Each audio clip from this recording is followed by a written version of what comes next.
Python language నేర్చుకున్న తర్వాత data analytics సంబంధించిన లైబ్రరీస్ నేర్చుకున్న తర్వాత మిషన్ లెర్నింగ్ ప్రాజెక్ట్స్ క్రియేట్ చేసేటప్పుడు ఎటువంటి ప్రాజెక్ట్ క్రియేట్ చేయొచ్చు బిగినర్గా. సో ఫర్ ఎగ్జాంపుల్ మనకి ఈమెయిల్ స్పామ్ ఉంటుంది. ఓకే, స్పామ్ డిటెక్షన్ ప్రాజెక్ట్ ఒకటి ప్లాన్ చేసుకోవచ్చు.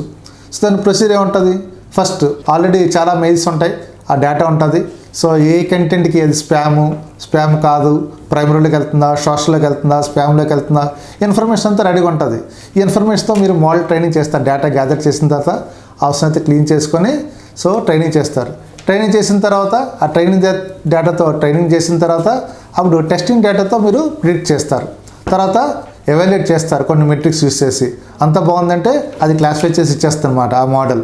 ఓకే, క్లాసిఫై అంటే అది ఏం చేస్తుంది, స్పామ్లోకి వస్తుందా, ప్రైమ్లోకి వస్తుందా, సోషల్లోకి వస్తుందా, అది బైనరీ క్లాసిఫికేషన్ అవ్వచ్చు, మల్టీ క్లాస్ క్లాసిఫికేషన్ అవ్వచ్చు.